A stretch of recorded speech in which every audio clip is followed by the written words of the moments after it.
नमस्कार, स्वागत है आपका हमारे YouTube चैनल आस्क अश्वनी जी में।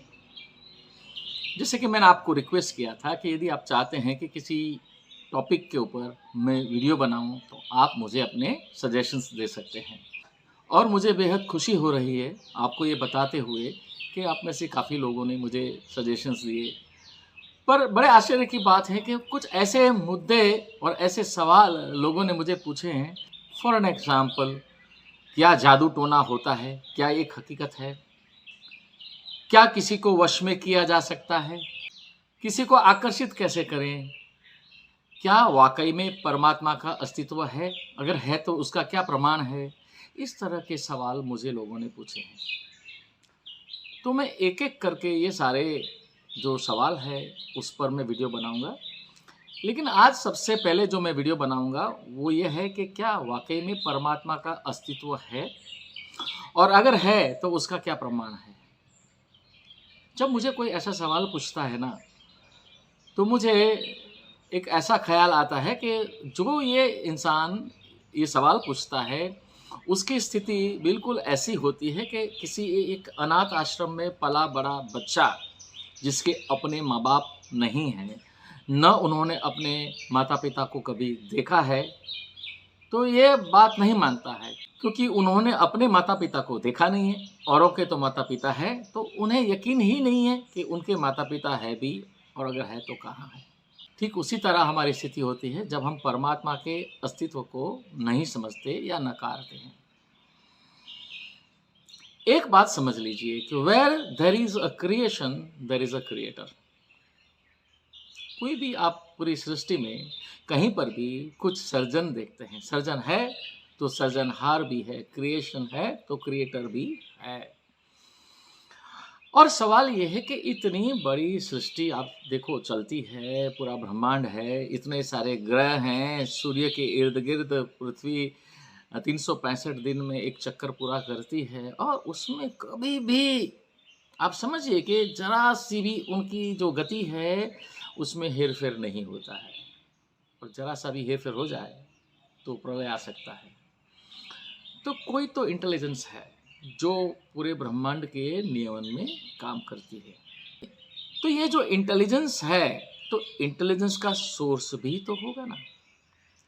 कुछ भी एग्जिस्ट करता है तो उसका एक सोर्स होता है। तो एक बात समझ लीजिए कि हम परमात्मा को समझने के लिए दो तरीके से समझेंगे कि everything is energy and consciousness. अगर आप परमात्मा में विश्वास नहीं करते, विज्ञान में तो करते हैं, तो विज्ञान का ही सूत्र है आइंस्टाइन का, E is equal to mc², कि ऊर्जा and mass are interrelated. ऊर्जा कभी नष्ट नहीं होती है, वो अपना स्वरूप बदलती है। तो ये जो इंटेलिजेंस है पूरी ब्रह्मांड को, पूरी सृष्टि को नियमन करती है, वो इंटेलिजेंस का सोर्स भी है। पर क्योंकि हमने परमात्मा को देखा नहीं है, क्योंकि परमात्मा को ही हमने समझा नहीं, क्योंकि लोगों को प्रभु, ईश्वर, भगवान, देव, परमात्मा, ये सारे शब्दों का भेद ही पता नहीं है। हम समझते हैं सभी एक हैं, ऐसा नहीं है। अक्सर कोई इंसान की मृत्यु हो जाती है तो गुजरात में अक्सर मैंने लोगों को ये कहते हुए सुना है कि फला फला इंसान जो है वो देव हो गए। देव हो गए का मतलब क्या है? देव हो गए यानी कि जब शरीर से आत्मा छूट गई उनकी, तो वापस जो ऊर्जा है वो मास में विलीन हो गई। देव यानी कि आत्मा का ही उच्च स्वरूप है। मैंने पिछले एक वीडियो में मैंने बताया था ना कि जैसे हमारे शरीर की अवस्थाएं हैं, वैसे ही हमारे आत्मा की भी अवस्थाएं हैं। सूक्ष्म, स्थूल, केवल्य, हंस, परमहंस, अवतार, परमात्मा, परोत्पर परमात्मा, ब्रह्म, पर ब्रह्म इत्यादि। तो ये समझ लीजिए कि ये जो हायरार्की है, देव यानी कि इंसान की मृत्यु हो गई तो वो देव स्वरूप हो गया, क्योंकि वही वापस परमात्मा में विलीन हो गया। फिर हम कहते हैं प्रभु। कई बार हम किसी को बड़े प्यार से बोलते हैं, कैसे हो प्रभु? प्रभु,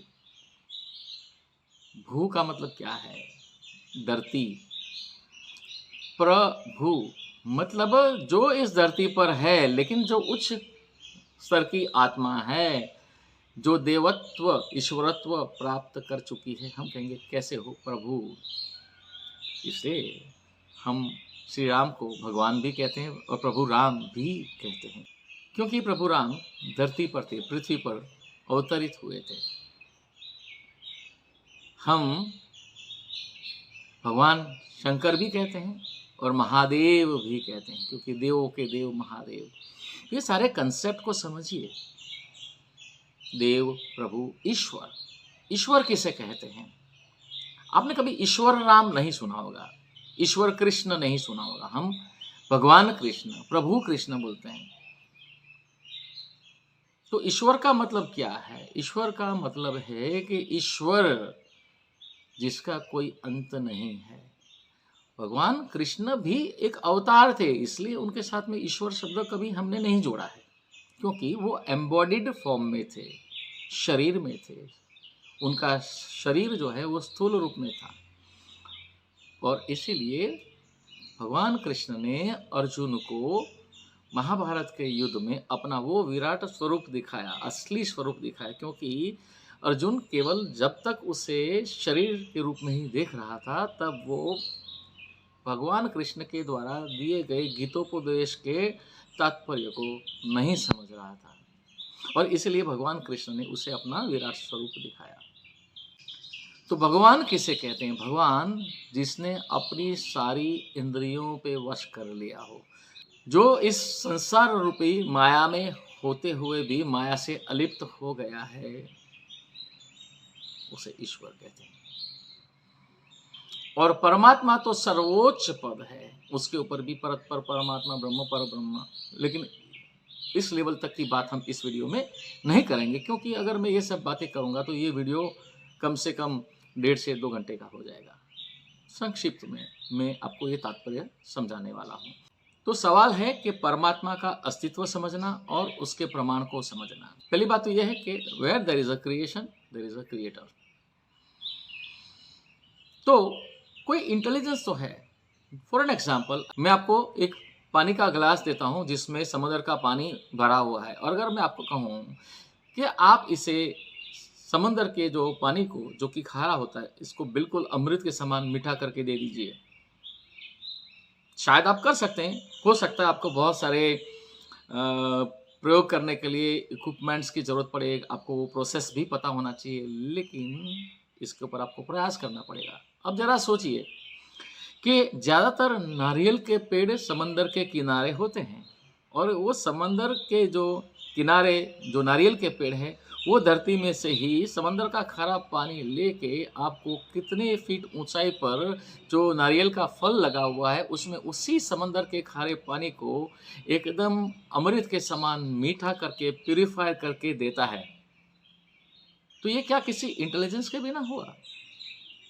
तो ये जो सारा क्रिएशन करता है, सृजनहार है, जो सारा क्रिएशन करता है, वो ही परमात्मा है। एंड सवाल है, हम कौन है? वी आर को creators of this universe. 84 lakh योनि के बाद हमें इंसान के रूप में अवतार मिलता है, जन्म मिलता है, और केवल इंसान को ही परमात्मा ने 4 अंतःकरण, मन, बुद्धि, चित्त, अहंकार दिया है। इंसान को ही ये शक्ति दी है कि वो सोच सकता है। बाकी प्राणियों को ये शक्ति नहीं दी है। एक प्राणी का केवल रिस्पॉन्स होता है फाइट और फ्लाइट, लेकिन इंसान जो है वो किसी परिस्थिति का तार्किक विश्लेषण कर सकता है। वो अपनी सूझबूझ के साथ ये निर्णय ले सकता है कि ये मैं करूं या न करूं। विचार करने की शक्ति परमात्मा ने केवल इंसान को दी है। वो इसलिए कि इस पृथ्वी पर सारे जो जीव है, we are all instrument of God. सारे जीव परमात्मा के साधन है, इंस्ट्रूमेंट है, जिसके द्वारा परमात्मा काम करता है। और ये सारे इंस्ट्रूमेंट में इंसान जो है वो परम उच्च श्रेणी में आता है, क्योंकि परमात्मा ने इंसान को सोचने की शक्ति दी है। प्रकृति में तमोगुण, रजोगुण, सत्वगुण, ये 3 गुण है, वात पित्त कफ, ये 3 दोष हैं। और इसी गुण और दोष के जरिए वो हमारे शरीर रूपी इंस्ट्रूमेंट का संचालन करता है। हमारे दिमाग में किसी विचार को डालता है और उस विचार पे हम अमल करते हैं। और उसे तो तीनों काम करने हैं, GOD, G generation, O organisation, D destruction, सर्जन विनाश पालन। अगर हमारा चित्त स्थिर नहीं है, हमारा चित्त जो है ऑसिलेटिंग है, कभी इधर कभी उधर, कभी हमारा चित्त नकारात्मक विचारों को लेगा, हम नकारात्मक काम करेंगे, तामसिक कृत्य करेंगे। लेकिन अगर हमारा चित्त स्थिर है तो हम, परमात्मा ने हमें जो शक्ति दी है उसको कहते हैं फ्री विल, यानी कि हमारे कर्मों के चयन करने की आज़ादी। परमात्मा उसमें इंटरफियर नहीं करता है। उन्होंने आपको अंतःकरण दिया है, मन दिया है, चित्त दिया है, बुद्धि दी है, अहंकार दिया है। आप खुद तय करो कि आपको क्या कर्म करना है।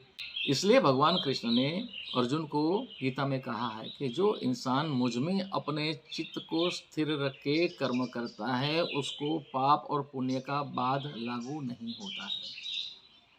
तो परमात्मा में चित्त स्थिर रखने का मतलब क्या है कि हमें अपने कर्तव्य को, अपने रोल को समझना है कि we are co creator of this universe. तो पहली बात तो परमात्मा का अस्तित्व का प्रमाण की जरूरत नहीं, क्योंकि where there is a creation there is a creator, simple सी बात है।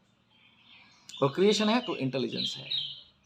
जैसे कि मैंने आपको नारियल के पेड़ का एग्जाम्पल दिया, वैसे मैं आपको सैकड़ों एग्जाम्पल दे सकता हूँ। तो इससे ज़्यादा विश्लेषण की ज़रूरत नहीं है। और आप ये समझिए कि हम इंसान ही परमात्मा की असीम चेतना का प्रतिबिंब है। We are co creator of universe. चाहे आप इस बात को माने या न माने, you are still an instrument of God's impersonal functioning totality. कहते हैं कि परमात्मा की असीम चेतना की व्याख्या करना मुश्किल है। उसे मैं सिर्फ एक ही सेंटेंस में बयान कर सकता हूँ। व्याख्या तो मुश्किल है, लेकिन ऐसा कह सकते हैं कि everything and everywhere is at one point.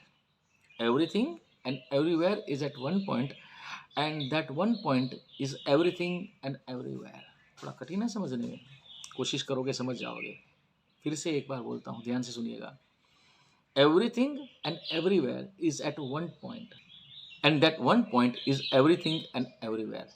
तो यहाँ पर जो मैं वन पॉइंट की बात करता हूँ वो पॉइंट ही परमात्मा है। सर्वत्र सर्वत्र आप पूरी सृष्टि में जो भी देखते हो, चाहे वो जड़ है या चेतन है, सारा परमात्मा की असीम चेतना का प्रतिबिंब है। मनुष्य, हम भी ऊर्जा का स्वरूप है, लेकिन हम चेतन है, चेतन स्वरूप है।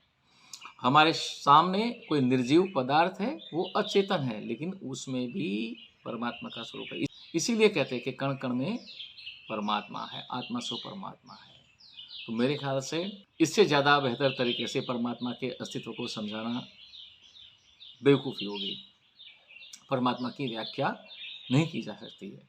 कहते हैं कि God cannot be explained, God cannot be discussed, God cannot be understood, God can only be experienced. परमात्मा को आप समझा नहीं सकते, परमात्मा की चर्चा नहीं कर सकते, परमात्मा की व्याख्या नहीं कर सकते, केवल परमात्मा का आप अनुभव कर सकते हो। और अनुभव आप तभी कर पाओगे जब आप खुद को परमात्मा की असीम चेतना का प्रतिबिंब समझो। मुझे उम्मीद है आपको मेरा ये वीडियो अच्छा लगा होगा। अगर आपको मेरा ये वीडियो अच्छा लगा है तो इसे लाइक करें, कमेंट भी करें और इस वीडियो को ज़्यादा से ज़्यादा लोगों के साथ शेयर करके मेरे इस मिशन में मुझे मदद करें, क्योंकि ये आध्यात्म विज्ञान का सही कंसेप्ट लोगों तक पहुंचाने में मेरी मदद करे। शुक्रिया, धन्यवाद।